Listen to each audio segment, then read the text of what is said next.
So many people tell me in the comments that EVs have already failed. New sales are dropping, used values have crashed, legacy auto are losing tens of thousands of pounds or dollars on each car they make, and they're all switching back to hybrids. Is the dream over? Or was it an impossible dream? I'm Dave, welcome to Dave Takes It On. Doesn't look as good as they promised us, does it? Was it all an impossible media hype? Well, if you watch my videos, I'm constantly stating if things don't go to plan, it's often the plan that's wrong. When you start a new business, you have to make a number of assumptions. How big is your market? How many people will switch to your product or service? How much will they be prepared to pay? How much will it cost you to operate? Well, you do your research, and afterwards you know a lot more, but you still have to make guesses. A quick example, you want to set up a new coffee shop because you see virtually everyone buying expensive coffees every day, and you have a friend who has exclusive access to what is the world's best coffee beans. How many people will switch to your coffee? How much will it cost to import these special beans, and how much can you charge for this premium coffee? See, those are the guesses that you must make to produce your business plan, to make sure that you have a chance of a viable business. It's not easy. Around 20% of businesses fail in the first 12 months, and half of them have gone by the 5th year. In those 50%, was it the product that was wrong or the business plan? Well, EVs are no different. They shouldn't be. Several really big, well-funded names in the EV world have already gone. Faraday, Lordstown, Nikola, many others barely hanging on, desperately trying to raise additional money. Rivian, Aptera, Canoe. And have a look at China. How many of their startups have gone bust? It must be dozens. So, same question. What went wrong? Product or business plan? Well, to try and cut through the hype, I'm going to start by looking at the UK new car market, but other markets around the world are remarkably similar proportionately. We have 30 million cars on the road, virtually all of them petrol or diesel. The average age at which a car is scrapped is 14 years, and the average length of time we keep a car is around 8 years. That's growing. So forget EVs for the moment. Out of 30 million cars on the road, a certain number will head off to the scrapyard each year. Just become too uneconomical to keep on the road. The number of cars on the road is growing only slowly.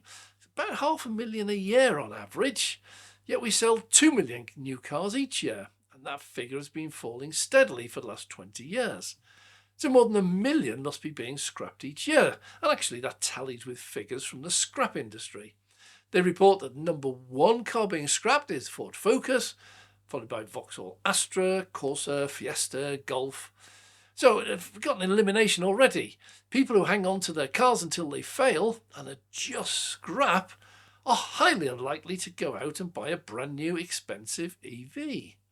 They will almost certainly buy a cheaper, older, used petrol or diesel car. Well, used car sales totally outstripped the new car sales. They've got around 8 million being sold through dealers or in the trade. How many more are sold privately? We have no firm figures, but it must be a very good number. Well, let's add in just one more figure before we begin calculating the number leased. Leasing is growing in popularity and accounts for around 2 million cars on the roads today.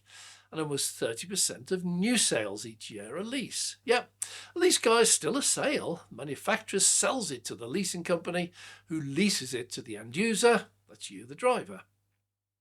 Well, now let's bring in the sale of new EVs, and we find some really interesting calculations, totally unexpected results. Historically, more than half the new cars sold each year cost less than £30,000 in the UK. Things like the Focus, Cougar, the Astra, Clio, Citroen C1, Toyota Corolla, these are all under £30,000. Then in 2019, when the first of the mass market EVs began to appear, Nissan Leaf and Renault Zoe, they were priced at over £40,000. So they should not have had any effect on these at all.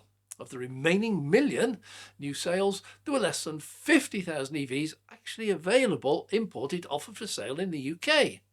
Following year, that supply almost doubled, but it still only represented about 5% of new car sales. Well, a media hype that EVs would take over the world was just hype. All that was made and imported did sell, but it was only ever going to be about 5% at best. It was more striking even than that because we were in lockdown for much of the year.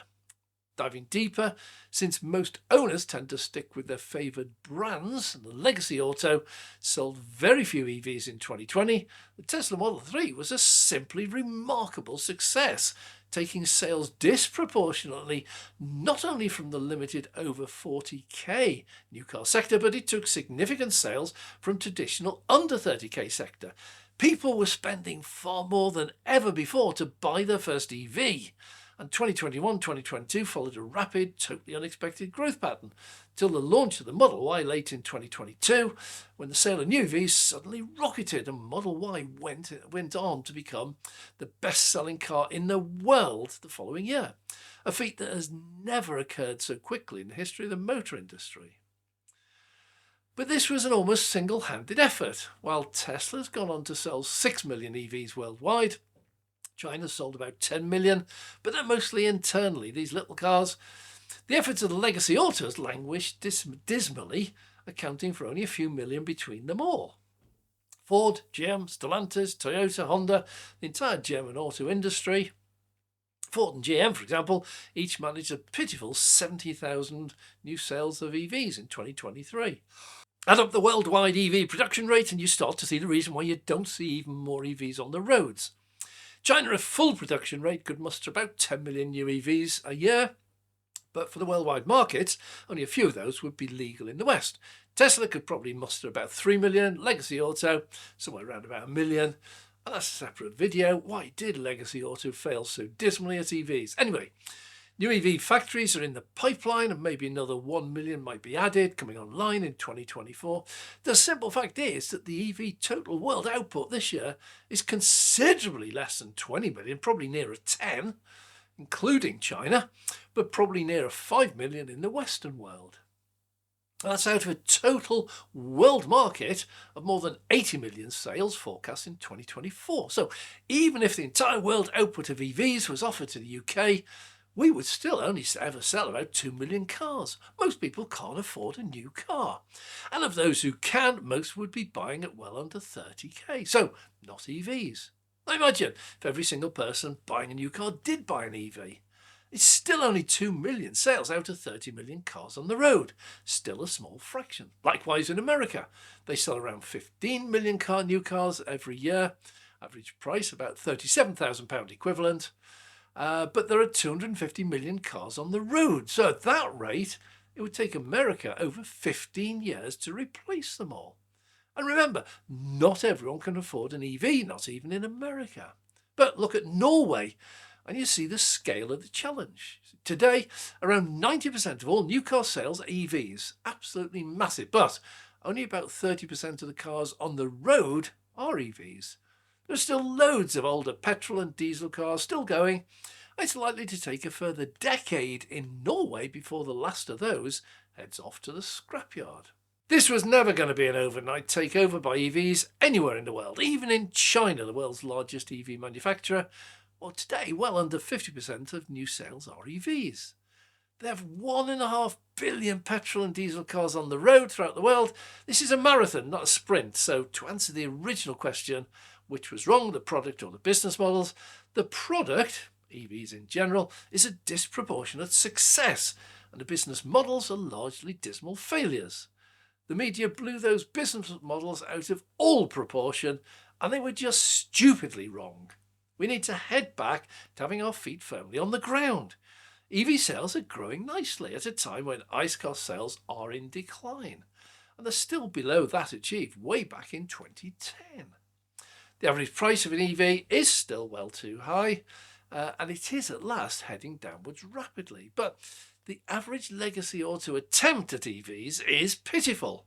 Merely a really expensive average run-of-the-mill product that's found little market share and will continue to struggle to as long as they can survive. No business model anywhere in the world should ever have said that if you make an EV at twice the price of its ICE equivalent, Vauxhall Corsa or Astra, take note, people would buy them in the same numbers. And indeed, many of those early EVs are already back on the market in auctions and Auto Trader for anything up to 50% of what they were originally priced at list price. But then again, maybe that's exactly what Legacy Auto wanted, even if they wouldn't admit it. You see, they wanted EV sales to fail. They wanted their traditional ICE sales, the long-term profitable business, to continue unchecked and unaffected by those silly few people who did just want EVs. The reality was that the imaginary market of people in their business plans who weren't their existing ICE car customers were, in fact, many of their existing ICE car customers. And they did choose to buy EVs in incredible numbers, hence Model Y becoming the best-selling car in the world. They just chose not to buy from the Legacy Auto. So for the reality check, EVs have succeeded far in excess of what should have been expected for the serious EV manufacturers, and dramatically less than expected and needed for the Legacy Auto manufacturers. It will still be decades before the last of the ICE cars have gone to the scrapyard.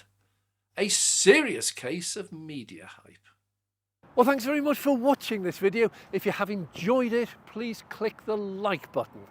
And if you would, please subscribe. It makes such a difference to us as a new channel. If you click the bell icon, the notification, you'll be notified the next time we launch a video. And a massive, massive, massive thank you, last but not least, to our Patreon members. This side of the business is growing dramatically. We've had our most successful month ever, and thank you so much for your support for the channel. I'm Dave.